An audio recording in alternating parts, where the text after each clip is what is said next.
പിറ്റേന്നത്തെ കുറച്ചധികം കേക്ക് നമുക്ക് ഓർഡർ ഉണ്ടായിരുന്നു കേട്ടോ. കേക്ക് ബേക്ക് ചെയ്തു, ഐസിങ് ചെയ്തു, ഡെക്കറേഷനൊക്കെ ചെയ്ത് കഴിയുമ്പോൾ പുലർച്ചെ ആയിട്ടുണ്ട്. നൈറ്റ് ആണ് സ്റ്റാർട്ട് ചെയ്യുക ബേക്ക് ചെയ്യാൻ വേണ്ടിയിട്ട്. അതുകൊണ്ട് തന്നെ തീരാൻ നേരം വൈകും കേട്ടോ. അപ്പോൾ കുറേ ഓർഡറുള്ള ദിവസമാണ്, അതിനനുസരിച്ച് നേരം വൈകി. ഫസ്റ്റ് നമുക്ക് കൊടുക്കാനുണ്ടായിരുന്നത് 2 kg വെയിറ്റ് വരുന്ന നട്ടി ബബിൾ കേക്കാണ്.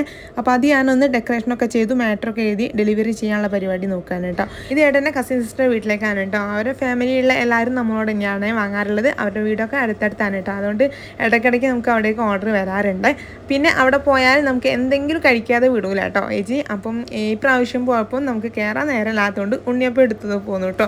ചില സമയങ്ങളിൽ വീട്ടിൽ കയറ്റാതെ വിടില്ല കേട്ടോ. അവിടെ കയറി എന്തെങ്കിലും കഴിച്ചിട്ടൊക്കെ പോരാറുള്ളൂ കേട്ടോ. അപ്പം ഇന്ന് നമുക്ക് ഒട്ടും സമയമില്ലായിരുന്നു. നമുക്കൊരു കാത്തൂൻ്റെ ട്യൂട്ടർ കേക്ക് കൊടുക്കാനുണ്ടായിരുന്നു കേട്ടോ.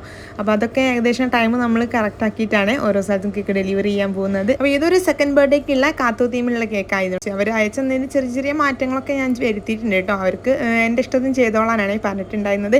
അങ്ങനെ ഈ ഒരു കേക്ക് നമ്മൾ ഡെലിവറി ചെയ്ത് അവിടെ നിന്ന് നമുക്ക് കുറച്ച് ചോക്ലേറ്റ് കിട്ടിയിട്ടുണ്ട്. അടുത്ത് തന്നെ നേരെ ഷോപ്പിലേക്കുള്ള കേക്കാണ് കേട്ടോ. അവിടെ നമുക്ക് ഓർഡർ ഉണ്ടായിരുന്നത് കൊടുക്കാൻ വേണ്ടിയിട്ട്. അങ്ങനെ അതൊക്കെ നമ്മൾ പെട്ടെന്ന് ബോക്സിലാക്കിയിട്ട് പോകാനുള്ള പരിപാടി നോക്കുകയാണ്. മഴക്കാലം ആയതുകൊണ്ട് തന്നെ ഏത് നിമിഷവും മഴ പെയ്യും കേട്ടോ. വെയിൽ കണ്ടിട്ട് നമ്മൾ കവറിടാതെ പോയാൽ പണി കിട്ടി. അതുകൊണ്ട് തന്നെ കേക്ക് നന്നായിട്ട് കവറൊക്കെ ചെയ്തിട്ട് നമ്മൾ ഇതേപോലെയൊക്കെയാണ് കേക്ക് കൊണ്ടുപോകുന്നത്. അങ്ങനെ ഇന്നിതാ നമ്മൾ നല്ല വെയിലും നല്ല തണുപ്പൊക്കെ ആയിട്ട് നല്ലൊരു കാലാവസ്ഥയായിരുന്നു കേട്ടോ. കേക്ക് അങ്ങനെ നമ്മൾ ഷോപ്പിലൊക്കെ എത്തി. ഇനിയുള്ള പരിപാടി കേക്കൊക്കെ എടുത്ത് വെക്കാൻ കേട്ടോ. അവിടെ പോയി വെക്കുമ്പോൾ ഏട്ടന് അവിടുത്തെ റൂമിലെ സാധനങ്ങളൊക്കെ ഒന്ന് ക്ലീൻ ആക്കുകയും പരിപാടിയൊക്കെയാണ്. പിന്നെ എനിക്ക് ചട്ടിപ്പത്തിരി ഒരുപാട് ഇഷ്ടമാണ് കേട്ടോ. അപ്പം നമ്മളൊരു ചട്ടിപ്പത്തിരി വാങ്ങിയിട്ടുണ്ടായിരുന്നു. അങ്ങനെ നിങ്ങളതൊക്കെ കഴിച്ച് ഇതൊക്കെയാണ് ഞങ്ങളുടെ ഇന്നത്തെ വിശേഷങ്ങൾ. ഇഷ്ടപ്പെട്ടാൽ ലൈക്ക് ചെയ്യാനും